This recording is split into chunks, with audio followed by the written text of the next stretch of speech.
Gingrich bilan suhbat. 4. Amerika bilan Xitoyning tafakkur usulida osmon-zamin farq bor. Tarjim qiluvchi Uyg'ur fidoyi tarjimonlar guruhidan Bilmasjon. Ilova. Gingrichning prezident Trumpga bo'lgan ta'siri nihoyat cho'ng. Amerikaning hozirgi zamon siyosiy chambiriga bo'lgan ta'siri mu intayin cho'ng. U Amerika konservativ kuchlarining qayta gullanishidagi 4 nafar muhim shaxsning biri. Gingrich 29 oktyabr Janubiy Kaliforniya universitetida leksiya so'zlab, boshlanishida o'zining burun Xitoyga bo'lgan xato tushunchasi haqida to'xtalib, ikki hikoyasi orqali bu xato tushunchisini o'zgartganligini tushuntirib o'tdi. Ziyorat qiluvchi Fang Wei, Umid sadosi stansiyasining muxbiri. 2019 8 noyabr. Amerika konservativlarining dаңлык vakili, sobiq parlament boshlig'i Newt Gingrich Trump bilan Xitoyning elishishi, Amerikaning eng cho'ng tahdidga yuzlanishi nomli yangi kitobi 22 oktyabr bozorga selinishi bilanla New York vaqt gazetining bozori ishtik kitobiga aylandi. Maqolaning bu qismida Gingrichning o'z beshidan o'tgan ishki kechirmishi orqali Amerika bilan Xitoy tafakkur usulida osmon-zamin farqining borligini va o'zining burun Xitoy kompartiyasiga bo'lgan noto'g'ri tushunchisini bayon qilganligi so'zlandi. Beijingdan uxlash kiyimi setib olish kechirmishi orqali Amerika bilan Xitoyning tafakkur usulidagi cho'ng farqni to'nib yetishi. Gingrichning prezident Trumpga bo'lgan ta'siri nihoyat cho'ng. Amerikaning hozirgi zamon siyosiy chambiriga bo'lgan ta'siri mu intayin cho'ng. U Amerika konservativ kuchlarining qayta gullanishidagi 4 nafar muhim shaxsning biri. Gingrich 29 oktyabr Janubiy Kaliforniya universitetida leksiya so'zlab, boshlanishida o'zining burun Xitoyga bo'lgan noto'g'ri tonish haqida to'xtaldi. Masalan, 10 yilning oldida bo'lgan bo'lsa, u bundaq leksiyani so'zlamagan bo'ladi. Ammo o'tgan 10 yil jarayonida uning ko'z qarashi butunlay o'zgargan. 10 yilning oldida u boshqa zo'r ko'pchilik Amerikaliklarga o'xshash Xitoyni o'zgartiradi, cho'qim g'arblashidi, demokratlashidi deb qaragan. Ammo u Amerika Xitoy ikki taraf farqining kishilar o'ylagandan-mu zo'r darajada ekanligini bayqagan. Bu xil xato tushunib olishning oqibati bak og'ir bo'ldi. Nima uchun Gingrich navbatdagi Amerika-Xitoy savdo suhbatini o'z ichiga olgan bir qancha misol keltirgan? 10 yilning oldida taxminan 2005-2006 yillari u Xitoyni ziyorat qilgan. U Beijingda xeyli uzun turg'ashqa Guan futbol klubining ikki sobiq maslahatchisi bilan tanishib qolgan bo'lib, ularmi Xitoyni obdan biladigan kishilar edi. Bir qatim u bu ikki maslahatchi bilan Xongchao bozorini aylangan. U ikki tane uxlash kiyimini Xongchao bozoridan setib olib, navrilarga sovg'a qilmoqchi bo'lgan. Xitoyni obdan biladigan bu maslahatchilar qarshi taraf qancha baho qo'yishidan qat'iy nazar, siz bahoni 90% tushirib 10% baho qo'ying degan. Pokeyning oldiga borganda Gingrich bu uxlash kiyimi qancha pul deb so'raganda, qarshi taraf 200 yuan deb javob bergan. U deyishib olgan bo'yicha 20 yuan deydi. Qarshi taraf: "Ah, Tangrim, siz nimishqa bunda qilsiz? Bunda qilsangiz egiligim vayron bo'lmamdi. Uyda tex tamoq yemagan ushaq bolarim bor" deb dard etgan. Ondan sal turib 180 yuan degan. Gingrichning maslahatchisi hamrohlari 5 yuan qo'shishni aytgan. Shuning bilan ular 40 minutdek baho talishib yurib, Gingrich oxir chidab bo'lolmay bu uxlash kiyimini 50 yuanga setib olgan. Anglamoqqa yomon emasdek qu. Gerçi Gingrich 150 yuan tejab qolgandek, bu savdo intayin yaxshi bo'lgandek ko'rinsa-mu, ammo heliqi maslahatchi do'sti uni amaliyotda 30 yuanga olg'il bo'ladi. U 30 yuanga satsimi foyda oladi. Uning bekadan 20 yuanni ortiq berib deb ayblagan. 40 minut baho talishib 200 yuanlik malni 50 yuanga tushirib olsa-mu, setiqchi yanala foyda olgan. Gingrich bu ishdan nurg'un narsa o'rganib olgan. U mundaq deydi: "Ko'pchilik yaxshiroq o'ylab beqinglar. Setiqchi ziyon tatqandek bo'lib olgan. Amaliyotda u 40 minutdek baho talishdan ichida xo'sh bo'lgan. Amerikaliklar Xitoyning bu xil tafakkur usulini hargizmi tushunolmaydi." Amerika-Xitoy savdo suhbatimi mana shundaq. Amerika savdo suhbat vakili suhbatlashgil kelganda biror natijaga erishishni, biror kelishim tuzishni o'ylab keladi. Natijada u amalga oshmag'achqa Amerika taraf bak jiddiylashidi. Ümidsizlandi, unumi yo'q deb o'ylaydi. Qanday qilganda kelarki qitim bir kelishimga kelgilik bo'ldiganligi ustida kallaqa turdi. Xitoy suhbat vakillari suhbatlashgil kelganda bo'lsa, paranglashib baqidi. Biror kelishimga kelsimi, kammisimi hech qisi yo'q. Qaytib berib harqinishsi bo'ldi. Hech nimaga parvo qilmaydi. Gengurish mundaq deydi. Amerika bilan Xitoyning tafakkur qilish usulida zo'r farq bor. Shunga ikki taraf suhbat vakillarining psixikalik holati o'xshash emas.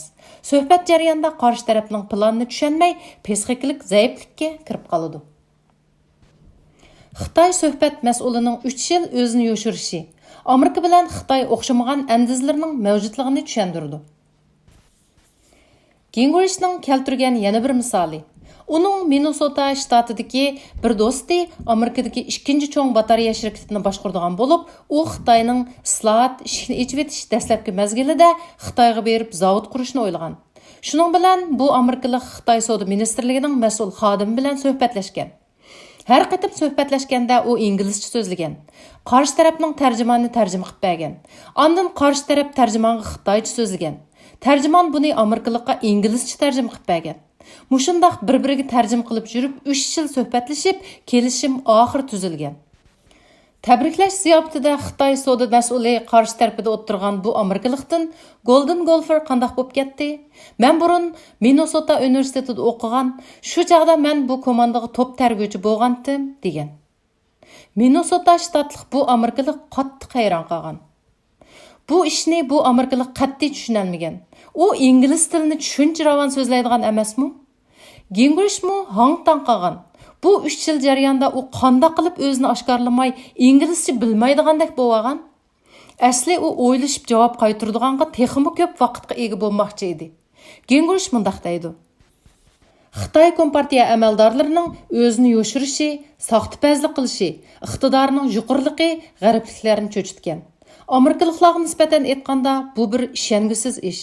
Chunki bu Amerikaliklarning tijorat qilgandagi tezlik va unum tushunchasiga butunlay xilof edi. Gingurish o'zining ba'zi tushunchasining xatoligini his qilib yetgan. U shu sababdan xursingan holda. Ular bizga faqat o'xshamaydi ekan. Ular haqiqatanmi butunlay o'xshamaydigan boshqa bir modeldan kelgan deydi. Amerika bilan Xitoy tafakkur usulining osmon-zamin farq qilishidagi sabab nima? Bu yerda kuzatadigan ikki nuqta bor. Birisi bo'lsa Amerikaliklarga nisbatan aytganda, sen ingliz tilini bilib turib, bir necha yil bilmasga selib olsan. Amerikaliklar haqancha qilsa-mu bir insonning bunda qilganligini xiyoliga keltirmaydi. Yana bir kuzatish nuqtasi bo'lsa, sen bir narsa sotmoqchi bo'lsang, bahosini 10 narsa yuqori qo'ysan. Ondan setish jarayonida baho talishsan. Shu orqali foyda olishga kapolatlik qilsan. Amerikaliklarga nisbatan aytganda bundaq ish uxlisi tushugim kirmaydi. G'arb jamiyati samimiylikni asos qildi. Shunga bu xil ahvol Amerikada hargizmi normal ahvol emas. Cho'ng quruqlikdan kelgan Xitoylarga nisbatan aytganda bu bir normal ahvol. Men 10 narsa yuqori baho qo'ysam, 180 yuanlik bo'shliqim bo'ladi. Bu bir g'oyat zo'r imkoniyat bo'shliqi. Bundaq bo'lganda mening foyda olish ehtimolligim 80-90% bo'ladi. Uningdan sirt men inglizcha bildigan turuqliq bilmagan bo'lib olman. Unda qilganda men ustun o'rinda turmanda. Xitoydan kelganlarga nisbatan buni tushunish ancha tas emas. Ammo biz o'zimizdan bir savol so'rab boqaylik. Nemishqa Amerikaliklar bu qilmishni, bu xil usulni normal ahvol demaydi? Ular azaldan bunda qilmaydi.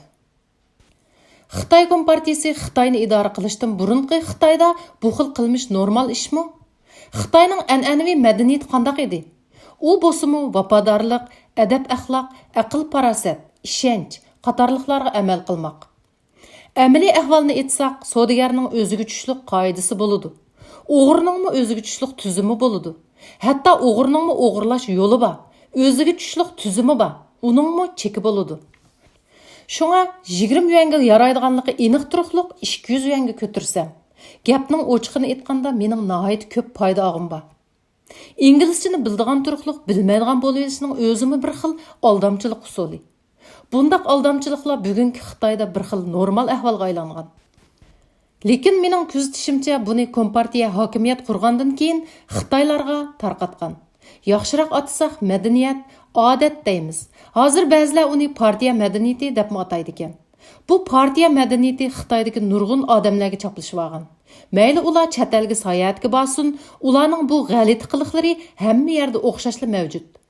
Restoranlarning oldida bo'lsin, katta magazinlarning oldida bo'lsin, bolalari tarat qilayotgan. Hatto Tayvandagi Ding Taifeng restorandagi shiralar ustidimi bolalarini stakanlarga kichik tarat qilg'izayotgan. Hech bir heyxmayla mushundaq ishlarni qiladi.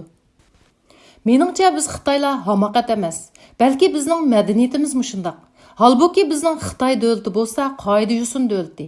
Ammo Tayvandagi Xitoylar dunyoning har qaysi yerlaridagi Xitoylar bunday qilmaydi. Kompartiyaning sababidan partiya madaniyati yomrab, Xitoy millatining haqiqiy an'anaviy madaniyatining o'rnini zo'r ko'lamda egallab ketib, g'alati ishlarga yo'liqsaqmi, hayron qolmaydigan bo'lib ketdik. Amaliyotda bu yerda cho'ng bo'lgan Amerikalik Xitoylarningmi bu xil qilmishlarga hayron va has qolganligini, bak nomus his qilganligini angladim. G'arb ellari samimiyatni asos qiladi. Shunga men Amerikaga yangi kelgan cheg'imda Amerikaliklarni ahmaq deb his qilib qolgan edim. Agar hamma odam partiya madaniyatiga o'xshash aqlliq bo'lib tarbiyalanadigan bo'lsa, butkul dunyo nima bo'lib ketadi? Bizning yana mushundaq dunyoda yashashimiz kelamdi. Amerikadami hamma yerda aldamchilik bo'lib ketsa qanday qilardik? Biz mushundaq yashashni xohlamdik. Hargiz xohlamaymiz. Gingrich yana o'zining Xitoy kompartiyasini to'g'ri tushunib yetolmaganligining boshqa misollarini keltirgan. Bularning qanday misollar ekanligiga qiziqsanglar, diqqatinglar maqolaning davomida bo'lsin.